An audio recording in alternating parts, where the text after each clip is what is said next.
Now we'll do the shir of the second day Rosh Hashanah, Beis, V'Hagam. Now notice the way the Friedrich Rebbe divided up these shiurim is a really weird thing. The shir of Beis and shir of Hey look like they finish at the same point, but they don't. The shir of Beis starts with the word V'Hagam, and the shir of Hey starts with the word V'Yesh. The difference is whether the V'Yesh Miyayin, Nikir B'Lashon HaKedesh is part of the beginning of the Yossi HaKedesh or is part of later.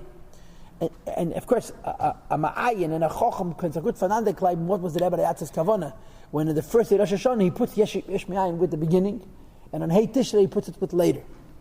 But now we're going to learn the shir of the second day. So again, what do we have? We have two concepts. We have ilav al and yesh mi'ayin. Ilav al can create ruchnius and ruchnius, and in atzilus you have ilav al. Hishtash the spheres atzman, they're all alakus. So a higher sphere and a lower sphere it's all ilav al. And in biyah you have ilav al, but you cannot create yeshus kashmir.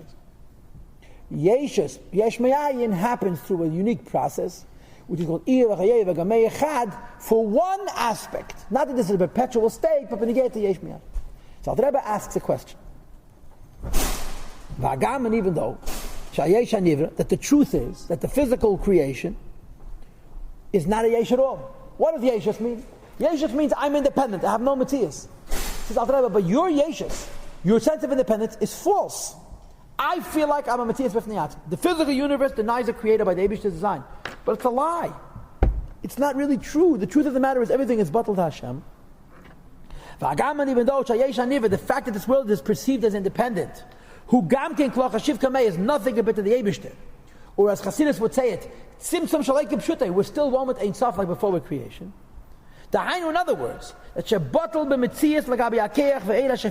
the world is totally nullified in its form relative to the power and the light which is flowing into it. From the vessels of the 10 spheres of Atzilus, Bri, Yitzir, and Asiyah. Because the Kav, which is actually Ein Sof, even though it has a Baila and a Mata, Meir Behem shines into the creations. Like the light of the sun of the sun. Now to the sound that the Alter Rebbe brings the dogma of Kav, because Kav goes on the Pashas the Dvar Havaya, the Savas B'Chorega. The Alter Rebbe says in Tanya Perik Zayin, the Tzimtzum B'Shok B'Shutei, we're swimming in a sea of Ein Sof, which is even higher than the Kav. The Alter Rebbe for some reason here mentions the Kav, V'tzorach B'yeh Favos. But the bottom line is, the fact that this world looks to me and due to be a yesh, it's false. We have independence, we have no existence. Our existence is the Eibishter, who first of all makes us every second nothing into something. Second of all, Havayu Olakim, so the Helam is not a real Helam. And third of all, about Tzimtzum Shalakim Pshutei, we're one in Ein Sof Mamish. So the Yeshus is a lie. So what do you mean Yesh Me'ayin? It's propaganda. So that about answers you're right. But, Hainu Kamei Davka.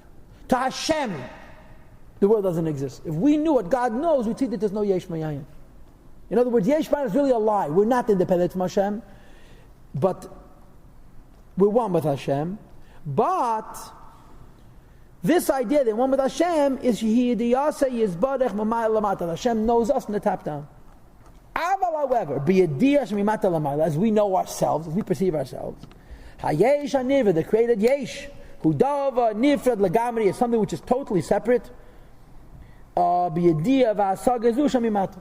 In the knowledge and understand that we have of ourselves from below. In other words, we see ourselves as real. Hashem sees us as alakus. Now, of course, you know and I know God is right and we're wrong. But our wrong permits us to perceive us as yesh. Where does this false yeshus of our own self-perception come from? And the answer is, to our perception. Because the energy which flows to us, we don't understand it at all. There's no relationship whatsoever between the light of Hashem that creates us and the creation itself. There's nothing like it, nothing of its type, not even a portion of it. When you talk about the ruchnius, so you talk about a soul of an animal and malach of an animal.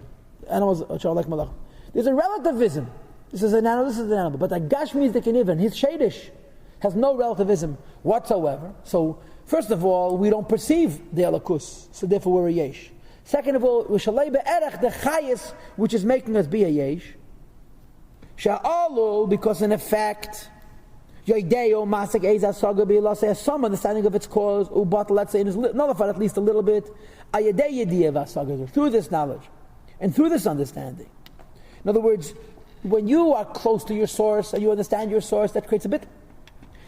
Moreover, in their essence, ein hefesh gadol kol kach, there's not that great a distinction between the cause and the effect. This is a ruchni and this is a ruchni. Top of Kuf Lamed now.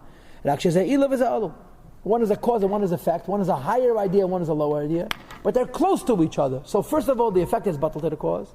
And second of all, even as the effect is separate from the cause, it's close to the cause and you can see its relativism. It says the Alter Rebbe, but it's not in any way compared to the difference between the essence of a physical yesh to the essence of the power and light which is flowing into it, to make it from an ayin into a yesh. Ayin does not mean nothing. Ayin means a non-thing, an existence, state, and non-existence. Ayin and yesh are so far apart. So first of all, the yesh does not know it's ayin. Second of all, there's no erech between the ayin and the yesh. And therefore, in our perception, the yeshus is true. So Rebbe concedes, yes, I agree, if we knew what God knows, we'd see that we're not a yesh. But we're not talking about God's point of view, we're talking about our point of view. And from our point of view, through the Ishtalshalos, we're yesh. And we're shalei be'erech, our source. How does a yeshus come about? The answer is, says in Tikkun Hazer, live b'heva yad mi'ayin yesh. And therefore, since in our perception we're separate, and since the nature of our relationship with our sources that we are called yesh me'ayin, to exist in a way where we have a separateness from Hashem. As I told you 1,000 times, the translation of the word me'ayin is not from nothing but from where. It's a question. Yesh, I'm independent. And the proof of my own independence is me'ayin. Because if I am dependent, please show me on what? It's a question. From what? What am I dependent upon? Yesh, I am separate me'ayin. From what? The fact that you don't see my source is the proof that I'm independent. Of course, it's not we come from nothing, we come from the Eibishter.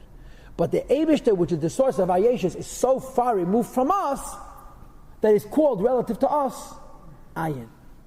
So this is the principle. We exist in a way of yeshus, not because we have no source, because the source is completely bein areich, and the source is completely hidden from us. The first yesh, Heina Kalim, the Yud Tzfiris, the Briya Yetir Asiyas, the vessel, the 10 Kalim of the 10 Tzfiris of the Briya. Let me tell you what this means. Oid Itself is not Yesh. Oid Itself is Alakus, Ayin. The Oid of Atzilus is not Yesh, also Alakus. The Kalim of Atzilus are not Yesh, they're also Alakus. But the Kalim of Atzilus have two parts, the Pnimius HaKalim and the Chitzayis HaKalim.